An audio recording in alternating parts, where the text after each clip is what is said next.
ನಮಸ್ತೆ ಫ್ರೆಂಡ್ಸ್, ಶುಭೋದಯ. ಬೆಳಿಗ್ಗೆ 9:40 ಈ ವಿಡಿಯೋ ಮಾಡೋಕ್ಕೆ ಇಷ್ಟು ಬೆಳಗ್ಗೆನೇ ಬಂದಿದ್ದೀನಿ ಅಂದರೆ ಮನೆಯದೆಲ್ಲ ಕೆಲಸ ಮುಗಿಸಿಟ್ಟು ಮಕ್ಕಳಿಗೆ ಸ್ಕೂಲಿಗೆ ಕಳಿಸಿ ಒಂದು 10-15 ನಿಮಿಷ ಸಿಗೋವಂಥ ಟೈಮಲ್ಲಿ ನಾನು ಬಂದು ವಿಡಿಯೋಸನ್ನು ಮಾಡ್ತೀನಿ. ಒಂದು ಅರ್ಧ ಗಂಟೆ ನನ್ನ ಕೈ ತೋಟದಲ್ಲಿ ಸ್ವಲ್ಪ ಸಮಯ ಕಳಿತೀನಿ. ಯಾಕಂದರೆ ಒಂದು ಬೆನಿಫಿಟ್ಟು ಇದರಿಂದ ಸೂರ್ಯ ರಶ್ಮಿಗಳು ನಮ್ಮ ದೇಹನ ತಲುಪಲೇಬೇಕು. ವಿಟಮಿನ್ ಡಿ ಕೊರತೆ ಎಲ್ಲರಿಗೂ ಇವತ್ತು ಕಾಡ್ತಾ ಇದೆ, ಎಸ್ಪೆಷಲಿ ನನಗೆ ತುಂಬಾ ಇದೆ. ಅದಕ್ಕೋಸ್ಕರ ಈ ಪ್ರಯೋಗ ತೋಟ ನೋಡ್ಕೊಂಡಂಗೆ ಆಗುತ್ತೆ, ಜೊತೆಗೆ ವಿಡಿಯೋ ಮಾಡ್ದಂಗೆ ಆಗುತ್ತೆ. ಸನ್ ರೇ ಕೂಡ ನಮ್ಮ ದೇಹಕ್ಕೆ ವಿಟಮಿನ್ ಡಿನ ತುಂಬುತ್ತೆ. ಈ 3 ಕೆಲಸ ಆಗುತ್ತೆ. ಸೊ ಫ್ರೆಂಡ್ಸ್, ಇವತ್ತು ವಿಡಿಯೋ ಮಾಡ್ತಾ ಇರೋದು ಕೇಸುವಿನ ಎಲೆ, ಗೆಡ್ಡೆ ಮತ್ತು ಅದ್ರ ಕಾಂಡ. ನಾವು ತುಂಬ ಹಿಂದಿನ ಕಾಲದಿಂದಲೂ ಕೇಳಿದ್ವಿ, ಋಷಿಮುನಿಗಳು ಕಾಡಲ್ಲಿ ತಪಸ್ಸಿಗೋಸ್ಕರ ಕೂರ್ತಾಯಿದ್ರು, ಅವ್ರ ಸಾಧನೆಗಳನ್ನು ಮಾಡ್ತಾಯಿದ್ರು. ಅವರ ಆಹಾರ ಜನಸಾಮಾನ್ಯರ ಆಹಾರ ಆಗಿರಲಿಲ್ಲ. ಕಾಡಲ್ಲಿ ಸಿಗುವಂಥ ಹಣ್ಣು ಹಂಪಲು ಗೆಡ್ಡೆ ಗೆಣಸುಗಳನ್ನು ತಿಂತಾಯಿದ್ರು. ಅವರು ನೂರಾರು ಕಾಲ ಜನರಿಂದ ದೂರ ಇದ್ರೂ ಜೀವನ ನಡೆಸಿ ಜೀವಂತವಾಗಿ ಇರ್ತಿದ್ರು, ಆರೋಗ್ಯವಾಗಿರ್ತಿದ್ರು. ಅವರು ಇಚ್ಛಾಮರಣಿಗಳಾಗಿದ್ದರು. ಅವರಿಗೆ ಯಾವಾಗ ಈ ಭೂಲೋಕವನ್ನು ತ್ಯಜಿಸಬೇಕು ಅನಿಸ್ತಿತ್ತು ಆವಾಗ ಅದನ್ನು ತ್ಯಜಿಸ್ತಿದ್ರು. ಆದರೆ ಈಗ ಅದಕ್ಕೆ ವಿರುದ್ಧವಾಗಿದೆ. ನಾವು ಇಚ್ಛಾಮರಣಿಗಳಾಗೋದೇ ಬೇಡ, ಮರಣನೇ ಅದಕ್ಕೆ ಇಚ್ಛೆ ಇದ್ದಾಗ ಬಂದು ನಮ್ಮನ್ನು ಆವರಿಸ್ಕೊಳ್ಳೋ ಅಂಥ ಕಾಯಿಲೆಗಳು ಬಂದಿದೆ.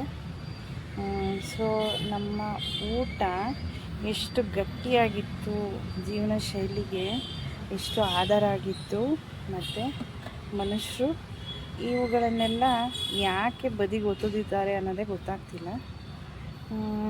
ಕೇಸುವಿನಲ್ಲಿ ಒಂದು ವಿಶಿಷ್ಟವಾದಂತಹ ಆಕಾರನೇ ಇದೆ. ಈ ಆಕಾರ ನಮ್ಮ ಲಂಗ್ಸನ್ನು ಹೋಲುತ್ತೆ, ಹೃದಯನ ಹೋಲುತ್ತೆ.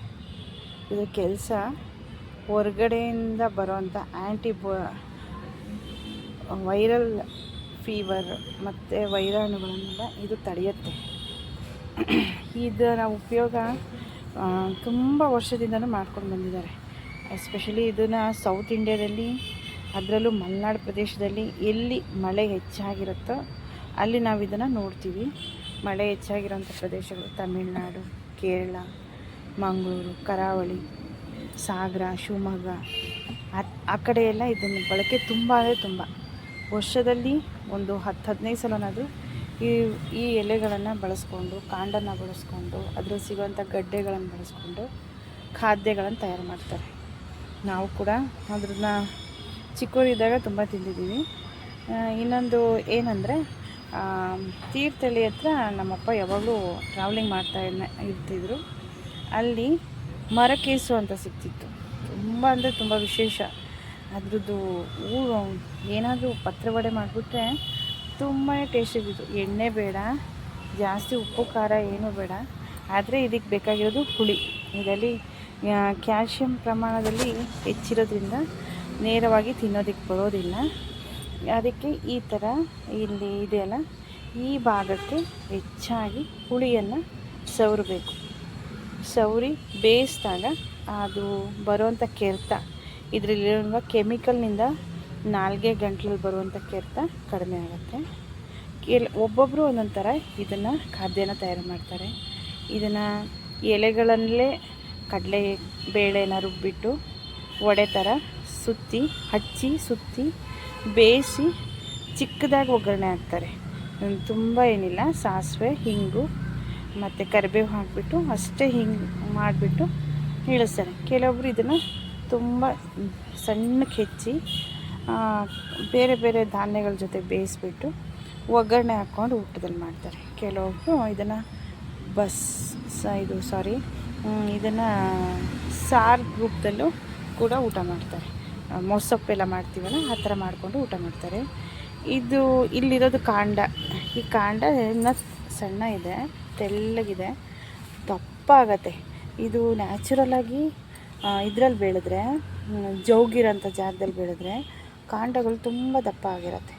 ಒಳಗಡೆ ನುಗ್ಗೆಕಾಯಿ ಥರ ಒಳ್ಳೆ ತಿರುಳಿರುತ್ತೆ. ಮೇಲಿಂದೆಲ್ಲ ಸಿಪ್ಪೆ ಎಲ್ಲ ತೆಗೆದ್ಬಿಟ್ಟು ಅದರಿಂದ ಪಲ್ಯಗಳನ್ನು ಮಾಡ್ತಾರೆ. ಆಮೇಲೆ ಇದೆಲ್ಲ ಎಲೆಗಳು ಬಲ್ತಾದ್ಮೇಲೆ ಒಣಗಿದ ರೀತಿ ಆದಾಗ ಕೆಳಗಡೆ ಗಡ್ಡೆಗಳು ಫಾರ್ಮ್ ಆಗಿರುತ್ತೆ. ಅದು ತುಂಬ ಚೆನ್ನಾಗಿರುತ್ತೆ, ತುಂಬ ಟೇಸ್ಟಿಯಾಗಿರುತ್ತೆ. ಏನೂ ಇಲ್ಲ, ಆಲೂಗೆಡ್ಡೆ ಪಲ್ಯ ಮಾಡ್ತೀವಲ್ಲ ಅದೇ ರೀತಿ ಮಾಡಿದ್ರೆ ಆಯಿತು. ಸಾಂಬಾರುಗಳಲ್ಲಿ ಬಳಸ್ತಾರೆ, ಆ ಥರ ಪಲ್ಯನೂ ಮಾಡ್ತಾರೆ. RB ಅಂತ ಅದಕ್ಕೆ ಕರೀತಾರೆ. ನಾವೆಲ್ಲ ಕೇಸುವಿನ ಗೆಡ್ಡೆ ಅಂತ ಕರಿತೀವಿ. ಜನ್ರಲಾಗಿ ಮಾತಾಡ್ತೀವಲ್ಲ, ಕೇಸುವಿನ ಗೆಡ್ಡೆ ಸಾರು ಆ ಥರ ಅಂತೀವಿ. ಸೊ ಈ ಎಲೆ ಉಪಯೋಗ ನಮಗೆ ಅನಾದಿ ಕಾಲದಿಂದಲೂ ನಡ್ಕೊಂಡು ಬಂದಿರೋಂಥದ್ದೇ. ಆದರೆ ನಮಗೆ ತಿನ್ನಬೇಕು, ಅದರದ್ದು ಊಟ ಸವಿಬೇಕು. ಮಳೆಗಾಲದಲ್ಲಂತೂ ಬೇಕೇ ಬೇಕು. ಇದರಿಂದ ಏನೇನು ಗುಣಗಳಿದೆ ಅಂದರೆ, ನಮಗೆ ಮಳೆಗಾಲದಲ್ಲಿ ಬರೋಂಥ ಶೀತ, ಕೆಮ್ಮು, ನೆಗಡಿ, ಅದರಿಂದ ಲಾಂಗ್ ಟರ್ಮಲ್ಲಿ ಕೆಮ್ತಾನೇ ಇರ್ತಾರೆ ಕೆಲವೊಬ್ಬರು. ಅಂಥವರು ಈ ಎಲೆಯ ಖಾದ್ಯಗಳನ್ನು ಮಾಡಿ ತಿನ್ನೋದ್ರಿಂದ, ಒಂದು ದಿನಾಲೂ ತಿನ್ನೋದಲ್ಲ ಇದು, ವರ್ಷದಲ್ಲಿ ಒಂದು 3-4 ದಿನ ಸಿಕ್ಕಷ್ಟು 3-4 ಸಲನಾದರೂ ತಿಂದರೆ ಆವಾಗ ಆ ಥರ ಎಲ್ಲ ನಮ್ಮ ದೇಹದೊಳಗೆ ಬಂದಿರೋಂತಹ ಈ ಕಣ್ಣಿಗೆ ಕಾಣ್ದಲೇ ಇರೋಂತಹ ಈ ಶೀತದಿಂದ, ಬೇರೆ ಯಾರೋ ಕೆಮ್ಮೋದ್ರಿಂದ ನಮ್ಮ ದೇಹದೊಳಗೆ ಸೇರಿಕೊಳುತ್ತಲ್ಲ ಅಂಥ ವಿಷ ಅಣುಗಳಿಂದ ಹೋರಾಡುತ್ತೆ. ಫಸ್ಟು ಇದು ನಮ್ಮ ಲಂಗ್ಸನ್ನು ಕ್ಲೀನಾಗಿಡುತ್ತೆ. ಉಸಿರಾಟದ ಸಮಸ್ಯೆ ಯಾವುದೂ ಕೂಡ ಬರೋದಿಲ್ಲ. ಆಮೇಲೆ ಇದರಲ್ಲಿ ವಿಶೇಷ ಗುಣ ಇರುತ್ತೆ ಅಂದರೆ, ನಮ್ಮ ದೇಹನ ಬೆಚ್ಚಗಿಡುತ್ತೆ. ಯಾವುದೇ ಶೀತ ವಾತಾವರಣದಲ್ಲಾದ್ರೂ ಇದು ನಮ್ಮ ದೇಹಕ್ಕೆ ಬೇಗನೆ ವೈರಾಣುಗಳ ಅಟ್ಯಾಕನ್ನು ತಡೆಯುತ್ತೆ. ಈಗ ನೋಡಿ, ಮಲೆನಾಡಲ್ಲಿ ಬೇರೆ ಏನು ಇದು ಪದಾರ್ಥಗಳು ಬೇಗ ಸಿಗೋದಿಲ್ಲ. ಆವಾಗ ಈ ಥರದ್ದೇ ಸಿಕ್ಕೋಂಥ ಎಲೆಗಳಿಂದ ಮತ್ತು ಗೆಡ್ಡೆ ಗೆಣಸುಗಳಿಂದ ಆಹಾರ ತಯಾರು ಮಾಡಿಕೊಂಡು ಊಟ ಮಾಡೋದು ಒಂದು ರೂಢಿ ಆಗೋಗಿದೆ.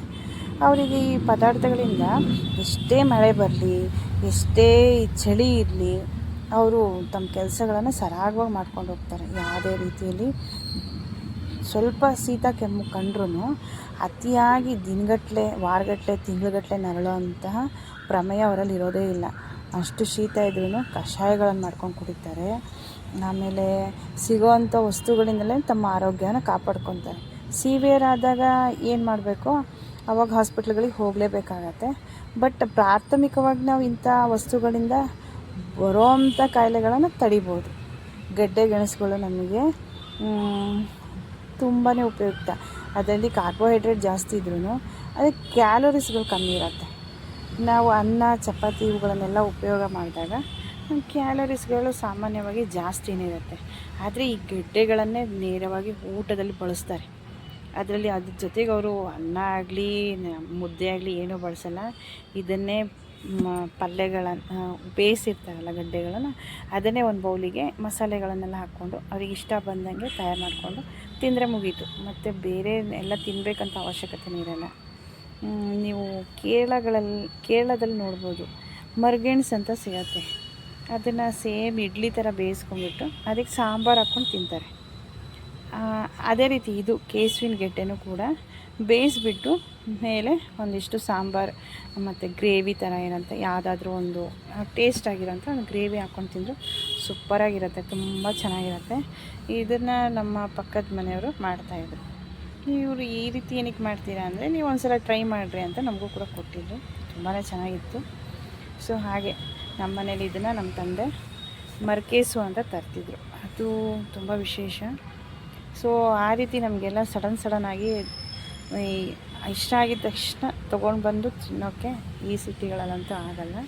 ಹಾಗಾಗಿ ನಾನು ಮಾಲಲ್ಲಿ RB ಅಥವಾ ಕೇಸುವಿನ ಗೆಡ್ಡೆ ಸಿಕ್ಕಿತ್ತು, ಅದನ್ನು ತೊಗೊಂಬಂದು, ತುಂಬ ರೇಟು ಫ್ರೆಂಡ್ಸ್, 100 ಗ್ರಾಮ್ 150 ರೂಪಾಯಿ ಅಷ್ಟು ಇತ್ತು. ಆದರೂ ಪರವಾಗಿಲ್ಲ, ಅದರ ಉಪಯೋಗ ತುಂಬ ಇರುತ್ತೆ ಅಂತ ಹೇಳ್ಬಿಟ್ಟು ಏನು ಮಾಡಿದೆ, ಒಂದು 15